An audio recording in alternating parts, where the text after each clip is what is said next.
요즘 외국인과 결혼하여서 다문화 가정을 이루는 한국인들이 많아졌습니다. 국적도 다양합니다. 중국, 일본, 베트남, 태국, 필리핀, 아시아인들이 주를 이루고 있습니다. 그 가운데 또 트르키예, 중동 여러 나라들, 러시아, 우크라이나, 우즈벡, 카자흐스탄, 또 여러 유럽이나 또 미국, 남미, 아프리카 다양한 인종들이 이제는 우리나라에 다문화를 이루고 살아가고 있습니다.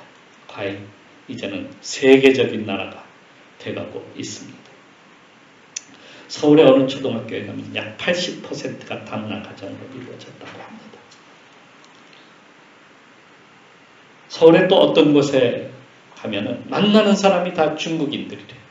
중국인 거리가 만들어진 그러한 것도 있습니다.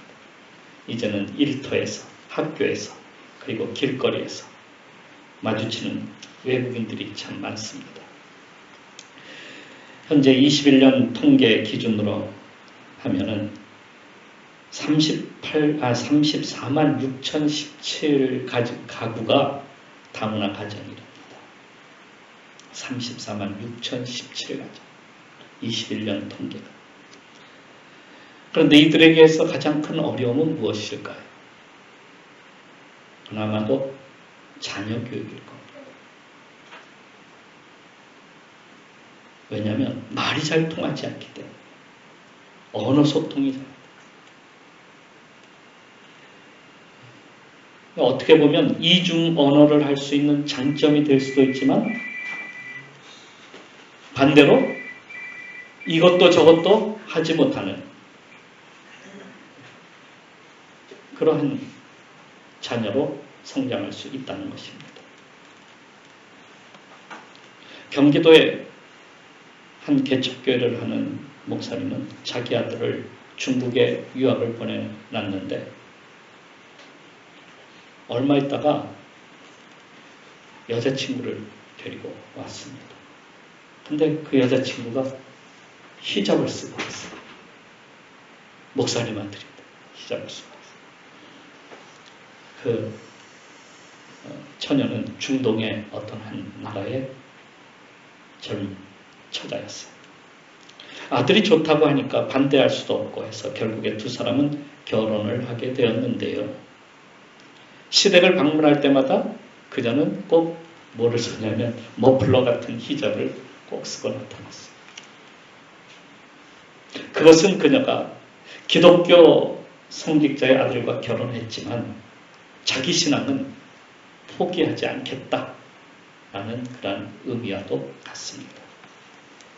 여러분, 이슬람 국가에서는 결혼을 하게 되면 이슬람 성직자 앞에 가서요, 이슬람으로 된 말로다가 신앙 고백을 해야 돼요. 그리고 그 성직자로부터 축복 기도를 받아야지만이 결혼을 할 수가 있습니다. 이게 법이에요. 그러니까 이슬람 신자가 되는 거예요. 신앙 고백을 하니까. 이슬람 신자가 하나가 더 늘어나는 거죠. 아니, 자녀를 낳으면 그 자녀들은 그러면 어떻게 되겠습니까? 이슬람식의 교육이 되는 거예요. 이슬람 자녀가 되는 거예요. 이슬람, 모슬렘이 되는 거예요. 반면에 한국에서 결혼하는 젊은이들이 목사를 찾아가서 이렇게 신앙 고백을 한다든지, 그러니까 외국인을 데리고 와서 신앙 고백을 시킨다든지, 혹은 축복 기도를 받는 경우는 아주 특별한 경우. 거의 하지 않아요. 그럼 다음 세대에 가면 어떻게 될까요? 이런 상황에서 우리는 외국인, 이방인들에 대한 교류나 혹은 결혼, 이민, 취업, 또 체류, 이러한 것들을 어떻게 해야 될까요? 끊어야 될까? 아니면 그냥 무조건 개방해 놔야 될까? 오늘 문제가 그런 문제입니다. 그런 사건들이 성경에 여러 곳에 있지만 한 가지 사건을 말씀드립니다. 유대인들이 바벨론의 포로로 잡혀갔다가 바벨론이 점령한 그 바벨론을 다시 페르시아가 점령을 하죠. 그리고 바벨론의 고레스 왕은 모든 민족들은 다 자기의 고향으로 돌아가도 된다 하는 그러한 조서를 받고 유대인들도 고향으로 돌아오게 되는데 3차에 걸쳐서 돌아오게 됩니다. 이때 돌아온 숫자가 49,987명, 5만 명이 채 안 됩니다. 이들이 돌아와서 제일 먼저 한 일은 그래도 우리가 하나님 신앙으로 돌아가자 해가지고 성전을 짓는 것이 제일 처음에 그들의 사업이었어요.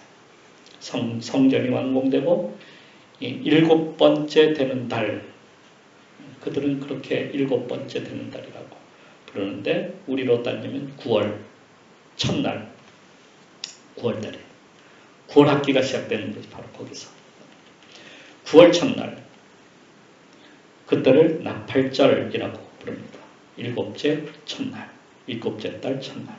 나팔을 불면서 그날은 모두가 새해 축하를 하죠. 그때에 나팔이 불게 되면 할 일이 있는데 먼저 성경 말씀을 갖다가 펴서 말씀을 낭독하게 되고 제일 먼저 무엇을 하냐면 지난날의 모든 죄를 하나님 앞에 회개하는 일을 하게 됩니다. 그러니까 그날 나팔절날 모두가 모여가지고 그렇게 성경을 펴서 율법책을 펴서 말씀을 낭독하게 되었어요. 그때 누가 그 말씀을 낭독했냐면 에스라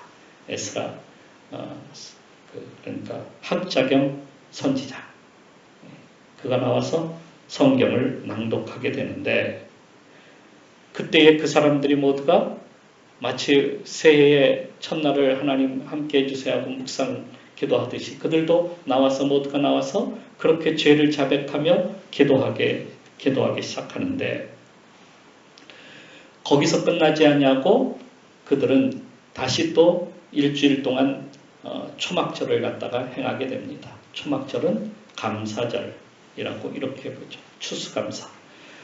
초막을 짓고 하나님께서 광야에서 우리를 인도해 주신 것에 감사, 또 이 모든 것을 주심에 감사해서 감사절 또 제사를 드리고 기쁨으로 나아가는데 그때도 그들은 그 자리에 모여가지고 계속해서 회개 운동을 하게 됩니다.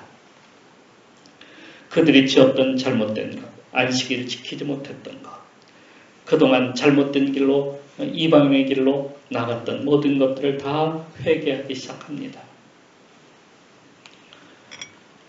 특히 그런 후에 한 사람이 이방인과 결혼을 한 사람이 있었는데 아이들이 히브리어를 갖다가 잘 쓸 줄 모르는 거였어요.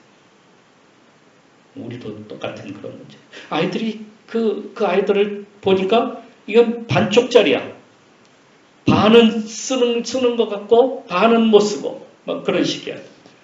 그러니까 반은 다른 나라 말을 쓰고 반은 히브리어를 쓰고 그러니까 이것도 저것도 아니라는 그런 얘기죠. 이것을 느헤미야 총독이 발견하고 그 사람을 데려다가 막 때리고 야단치고 하면서 다시는 아들과 딸들을 이방 사람들에게 주지 말라 하는 명령을 내리고 맹세를 시키게 합니다.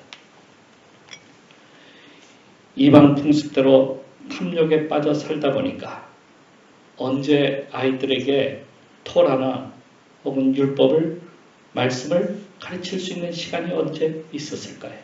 그들은 그렇게 된 거예요. 반은 세상에, 반은 그러니까 교회에 마치 이런 식이라 하는 그런 말씀입니다. 예수님은 이러한 것을 이방인이 구하는 것들이다. 세상의 것을 구하는 것. 그런 것을 이방인이 구하는 것이다 라고 이렇게 말씀하고 있습니다. 이스라엘이 이방 여인들과 결혼을 갖다가 이제 합법적으로 용납한 것은 아마도 솔로몬 때일 것으로 보입니다. 솔로몬은 많은 이방 여인들을 갖다가 자기의 부인으로 맞이했어요. 부인이 700명, 첩이 300명, 도합해서 1000명. 대단한 숫자죠. 감히 넘볼 수 없는 그런 숫자입니다. 그런데 그 부인의 대부분은 다 이방 여인들이었어요. 그들은 모두가 정략 결혼해가지고 데리고 온 여자들이죠. 정략 결혼해가지고 다 데려왔어요. 그런데 데리고 와가지고 그들을 어떻게 했냐면 궁을 지어주고, 그리고 그 옆에다가 신전도 하나씩 지어줬어요. 그리고 솔로몬이 그들 부인들에게 갈 때마다 먼저 그 신전에 들려서 그 신전에 분향을 하기 시작했던 겁니다.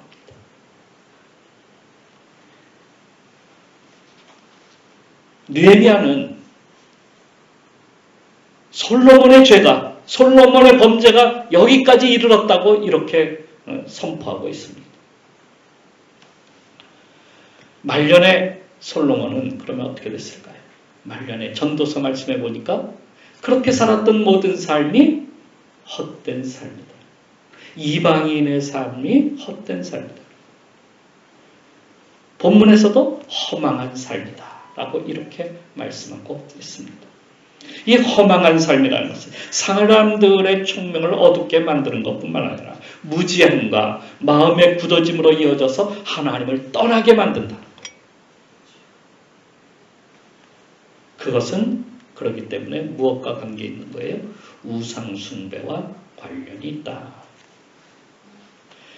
하나님은 가나안 땅에 그래서 들어갈 때에 이스라엘 백성들에게 그 가나안의 풍습을 갖다가 본받게 될 것이 염려되어서 그들을, 그 가나안 족속들을 다 내어 쫓으라고 그렇게 말씀했던 거예요. 남기지 말고 다 없애버리라. 쫓아버리라. 그렇다고 이스라엘이 애굽에서 나올 때에 그러면 순수한 히브리 민족만 나왔는가? 그것은 아니에요. 거기에 말씀해 보면 허다한 잡족이 함께하였다. 출애굽기 10장 38절에 이런 말씀이 있어요. 수많은 잡족과 양과 소와 힘이 많은 가축이 그들과 함께하였습니다. 그 수많은 잡족이 누구였어요? 갈렙은 어디 사람? 그니스 사람. 그니스는 에돔 사람. 에돔 족속. 에돔. 그러니까 성경에 그렇게 수많은 사람들이 함께했다는 거예요. 그 모세의 장인도 미디안 사람이죠.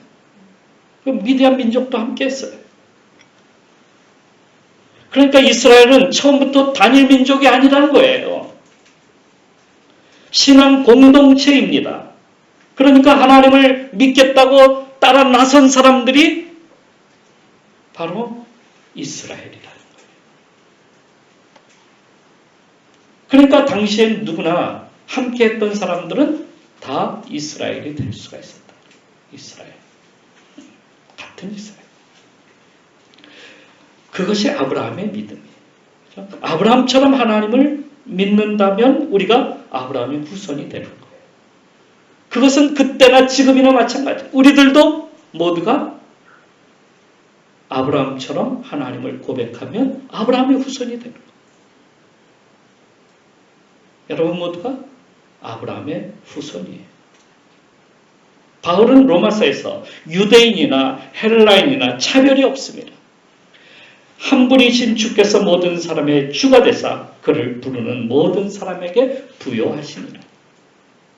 우리 모두가 주님을 믿으면 다 그렇게 자녀가 되는 하나님의 자녀. 고린도전서 12장 13절의 말씀에 우리가 유대인이나 헬라인이나 종이나 자유자나 다 한 종, 한 성령으로 세례를 받아서 한 몸이 되었다. 라고 말씀하고 있죠. 이스라엘 백성들이 고린도전서 10장 2절 말씀에 구름과 바다에서 세례를 받았다라고 선포하고 있어요. 구름과 바다. 바다는 어디? 홍해 바다를 건너므로써 세례를 받았다. 구름 안에서. 이게 이스라엘 백성이에요. 믿음으로 말미암아서 하나가 되는 그러한 역사가 된 거죠. 그러니까 그들은 모두가 그 홍해 바다를 건너고 가나안 땅, 이 광야를 거침으로써 모두가 그 하늘로부터 오는 그 하나님께서 주시는 양식을 먹고 우리가 예수 그리스도의 몸을 먹듯이 어떻게 성찬을 통해서 그와 같이 행하듯이 우리가 주님을 믿으면 그와 같이 하나가 되는 역사가 이루어진다는 말씀입니다. 그런데 본문에서 바울은 이방인의 삶을 따라가지 말라고 하고 있습니다. 그것은 느헤미야 그 총독이 이방인과 결혼한 남자를 때리고 데려다가 때리고 맹세시킨 것과 다르지 않습니다. 이방인의 삶을 따랐다. 과연 이방인과 상종도 하지 말라는 말씀인가? 교제도 하지 말라는 말씀인가? 결혼도 하지 말라는 말씀인가? 그런데 실질적으로 그들은 그렇게 행하기 시작을 했어요. 달라지기 시작을 했던 거예요. 이번 미국 대통령 후보로 나온 공화당 트럼프 대통령은 전 대통령이죠. 불법 체류자들, 곧 외국인들이 들어와서 나라를 다 망쳐놨다고 그렇게 말을 해요. 그래서 그들을 들어오지 못하도록 이제는 장벽을 세우고 국경 수비를 강화해야 된다. 그들의 나라로 다시 돌려보내라.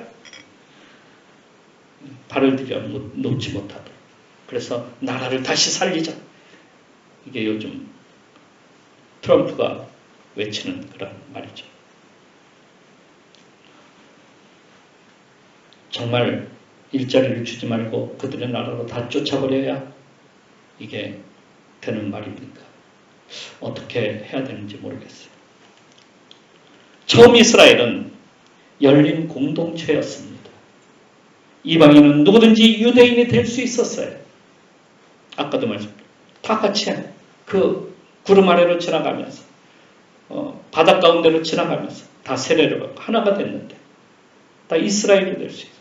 누구든지 다 이스라엘, 유대인이 될 수가 있었어요. 그러니까 이스라엘이 다시 말씀드리면 민족 공동체가 아니라 신앙 공동체이기 때문에 그러니까 유대인으로 내가 유대인이 되고 싶으면 유대인처럼 살면 되는 거예요. 하나님을 믿으면 되는 거예요. 그들에게 적용되는 법도 동일하였습니다. 출애굽기 12장 49절의 말씀. 그들에게 법도 동일하게 적용하라고 말씀하고 있어요. 그 이유는 간단합니다. 자신들도 애굽에서 객이 되었었기 때문이다. 나그네로 살았기 때문이다. 라고 말씀하고 있죠. 너는 이방 나그네를 압제하지 말라.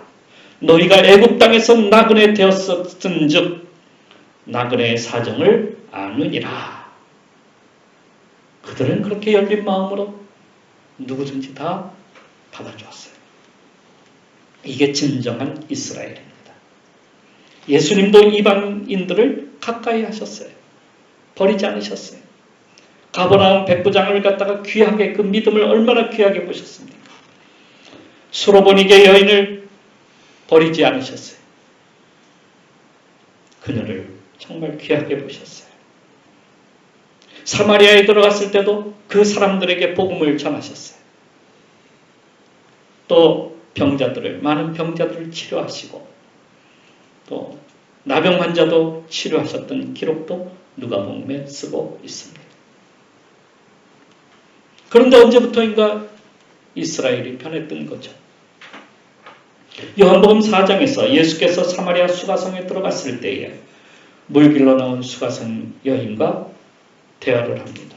물 좀 달라 했더니 이 여인이 예수를 냉소적으로 써붙이면서 이렇게 말합니다. 당신은 유대인으로서 어찌하여 사마리아 여인인 나에게 물을 달라 하나이까? 하니 이는 유대인이 사마리아인과 상종하지 아니함이더라. 이런 말씀이 있어요. 상종하지 아니함이더라. 이방인과는 같이 하지 않는다는 거예요. 또 하나님은 베드로에게 환상을 보여주셨죠. 뭔가 부정한 짐승으로 뭐 부정한 것들로 가득한 음식이 하늘에서 내려 그것을 받아 먹으라. 그것을 본 다음에 누구에게로 갑니까? 고넬료에게로 갑니다. 고넬료 백부장. 그 사람이 그 가정에 가서 세례를 베풀었어요. 이방인들에게 세례를 베풀기 시작해요. 그렇게 한 것도 하나님께서 그동안 이방인들을 갖다가 그렇게 유대인들이 멸시했던 것들을 풀어놓게 하신 거예요.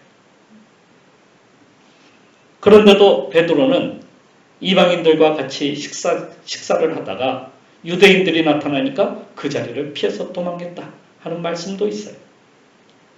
그러니까 얼마나 유대인들이 이방인들과 만남을 아주 싫어했는지 알 수가 있습니다.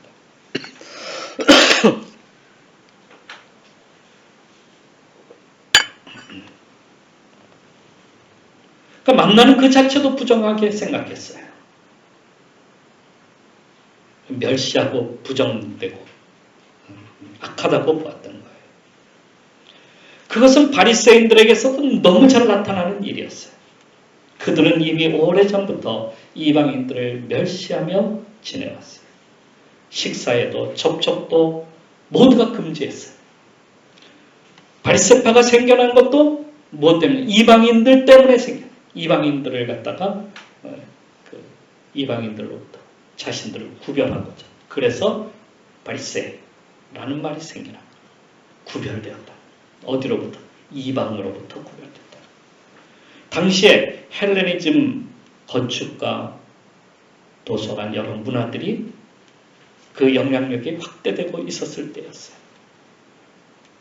그들은 철저히 그것을 갖다가 걸어 잠그면서 우리나라에는 들어올 수 없어. 이렇게 나갔던 겁니다. 그러니까 그들은 헬레니즘 그 문화로부터 자신들의 영향력을 지키기 위해서 율법을 갖다가 강화시키고 유대교를 갖다가 지키고자 그래서 구별을 하기 시작했던 거예요. 그러니까 율법을 세분화해서 613가지로 나누어서 이방인으로부터 자신들을 갖다가 구별시켰던 겁니다. 자신들은 의인이고 이방인은 죄인이라는 등식이 생겨났어요. 자신들은 천국에 가지만 이방인들은 멸망받아서 지옥불에 떨어진다는 것. 이들이 후에 바울을 죽이기 위해서 쫓아다니죠. 왜요? 바울이 이방인에게 복음을 전하면서 그들에게 율법과 할례는 받지 않아도 된다. 예수님만 믿으면 된다. 이런 복음을 전했기 때문에 바울을 죽이고자 했던 겁니다.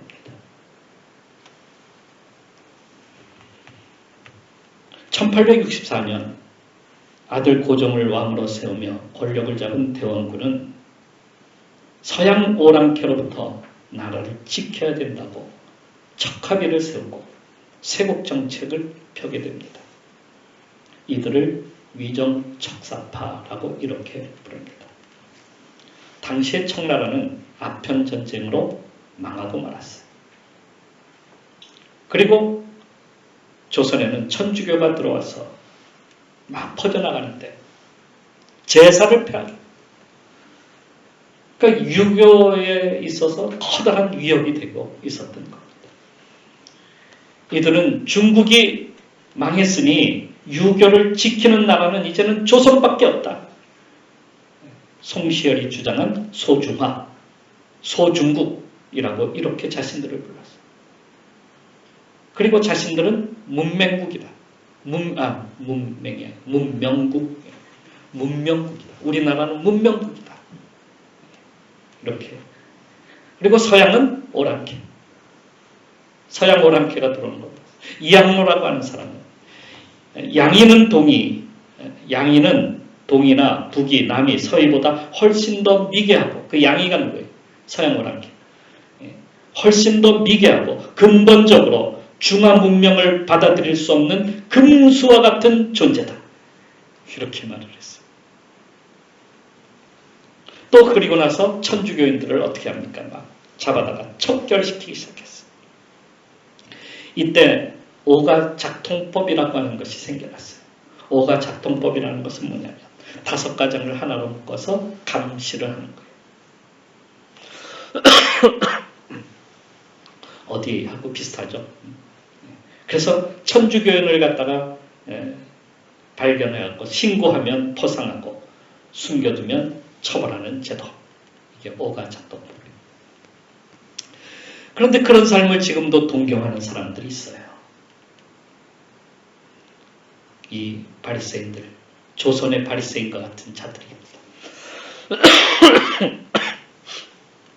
죄송합니다. 제가 아직 감기가 덜 나가지고 목소리가 좀 안 좋습니다. 바리새인들은 이 왜곡된 신앙생활을 했어요. 이방인을 없애면 되는 것이라. 그들이 본래부터 가지고 있던 우상 문화를 없애야 해야 했는데 그 문화는 속으로 자기들이 다 따라가면서 이방인만 없애는 거. 그러면 된다고 얘기해요. 그러니까 반대가 돼야 되죠. 이방인은 받아들이지만은 그 문화는 그 우상 문화는 사실은 따라가지 말아야 되는데 그 반대가 돼요. 반대로 믿는 거예요. 겉으로는 이방인들을 척결하고 속으로는 그것을 다 욕심으로 다 받아들이고. 아합이 결혼한 그 두로와 시돈의 공주 이세벨은 바알을 가져다가 이스라엘에 퍼뜨려요. 바알 문화를 퍼뜨렸어요. 그것도 솔로몬을 따라서 한 거예요. 아합이. 그것들은 들어와서 음란하고 악한 풍습들을 갖다가 막 퍼뜨려 놓았어요. 그래서 나라가 타락하고 병든 것. 이게 무엇을 따라하면 바로 이방의 신을 갖다가 쫓아갔기 때문에, 이방의 문화를 쫓아갔기 때문에. 남쪽 유다도 이세벨의 딸 아달랴를 갖다가 여호람과 결혼을 시키죠. 그리고 그 이방 문화가 또 다시 어디로 가냐? 유대로 또 내려가기 시작합니다. 그래서 또 퍼져나가기 시작했어요. 그래서 결국에 이 이스라엘이 망하고 유다도 망한 것은 무엇 때문에? 이방 문화를 갖다가 그대로 답습하고 그대로 받아들였기 때문에. 타락한 그 이방 문화가 그들 속에 들어가서 다 멸망을 시켜놓은 거예요. 그러기에 성경에서 말씀하시는 이방인의 삶은 하나님을 떠나게 만드는 우상 숭배에 있다는 사실이에요. 이스라엘이 멸망으로 가게 한 것이 바로 이 우상 숭배였습니다. 사실 바벨론에서 돌아온 유대인들이 모여서 회개할 때에 그들이 회개한 것은 조상 때부터 지어온 죄, 그걸 회개했는데 바로 그 지어온 죄가 무엇이냐면 우상 숭배를 용납했다는 거예요. 그 이방 문화를 받아들였기 때문에 이렇게 된 것이라고 그들은 그걸 너무도 잘 알고 있었어요. 솔로몬의 잘못이라고 그렇게 거기서 선포했던 겁니다. 그게 바로 우상 숭배라는 것이죠. 그래서 하나님이 가나안 땅에 들어갈 때도 그들을 내어 쫓으란 것도 그 사람들이 아니라 사실은 그들의 문화, 그것이 그들 가운데 들어갈까 봐 그것이 염려됐던 것이죠.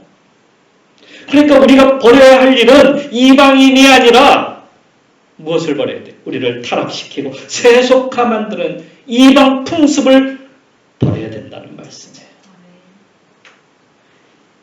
이 이방 문화 대부분은 어디로부터 시작했다고요? 우상을 섬기는 것으로부터 시작이 되는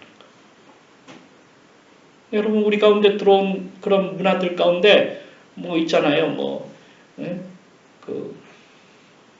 요가 이런 거. 요가가 뭘 하는 거냐면 이게 신을 부르는 거예요. 이게 신을 부르는 거. 그런데 사람들은 그것만 싹 빼놓고 요가를 하죠. 사실은 그게 아니에요. 더 깊은 의미가 있는 거.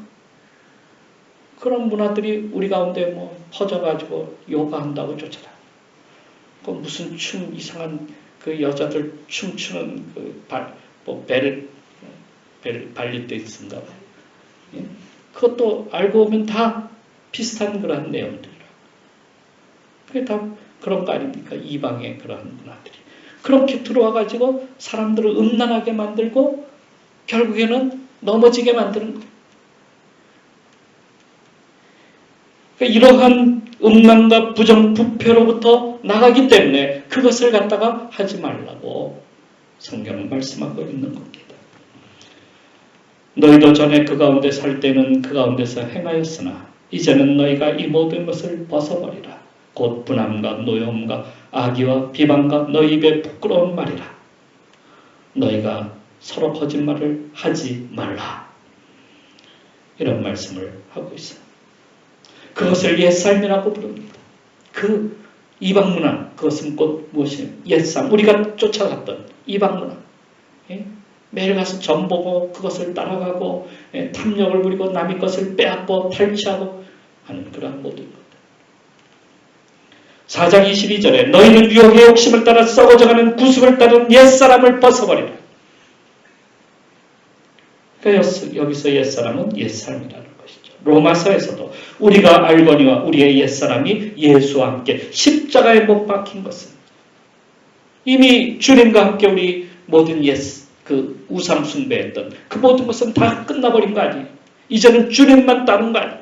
주님만 따르겠다고 했는데 아직도 우리 속에 그 우상을 따르는 그 습성이 아직도 있다는 사실이에요. 그러니까 우리의 믿음은 이제 오직 주님만을 따라가야 되는 거예요. 하나님이 없다 부인하고 타락하게 만드는 악한 삶을 이미 십자가에 이제는 버려버려야 된다는 겁니다. 갈라디아서 5장 24절에 그리스도 예수의 사랑은 육체와 함께 그 정욕과 탐심을 십자가에 못 박았느니라. 이렇게 선포하고 있습니다.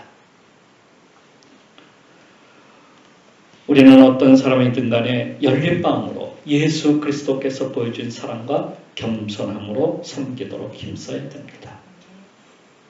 반대로 우상 숭배로 나가게 만드는 옛삶, 이방인의 삶을 버리고 이제는 우리가 새로운 그리스도의 문화를 이 세상에 퍼뜨려야 될 때가 되었다는 말씀입니다. 그것을 세상에 뿌려서 그리스도의 계절이 와야 되는 것 아닙니까? 이방 문화에 찌들려서 살지 말고 그리스도의 문화를 온 세상에 퍼뜨려 나가서 모든 이방인들도 그것을 기쁨으로 알고 받아들일 수 있는 그러한 세상 우리가 만들어 가도록 합시다. 기도하겠습니다. 우린 변화를 싫어합니다. 변화를 싫어하는 이 무의식의 반응, 이것을 관성의 법칙이라고 부릅니다. 과거의 상태로 남고자 하는 경향.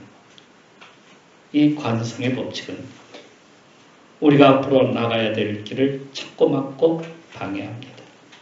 사탄은 우리를 과거에게 매어서 살도록 옛삶, 곧 이방인의 삶을 따라가도록 자꾸 조정합니다. 자꾸 유혹합니다. 전에 살았던 것이 편하고 전에 살았던 것이 좋았을 때가 있다는 거예요. 그래서 우리를 타락으로, 어둠으로, 죄악으로 몰아갑니다.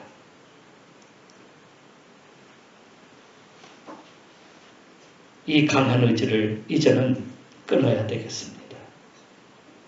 왜냐하면 그 사람들은 우상 숭배로 나가기 때문이죠. 그것은 하나님을 믿지 못하게 만드는 일이기도 합니다. 그래서 우리는 이방인의 삶, 옛삶으로부터 벗어나야 합니다. 그리고 주님을 따라서 새롭게 변해가야 하죠. 그리스도를 우리 속에 채워야 됩니다. 그래서 이 땅에 그리스도의 계절을 우리가 만들어가야 합니다. 그리스도의 문화를 이 세상에 퍼뜨려야 됩니다. 그것을 우리가 사명으로 알고 나가야 되지 않을까요? 주여, 저에게 용기와 힘을 더하셔서 주님만을 따르게 하여 주옵소서. 주님을 따르는 그러한 새로운 문화를 만들게 하여 주옵소서. 오늘 기도하면서 나가도록 합시다. 기도하겠습니다.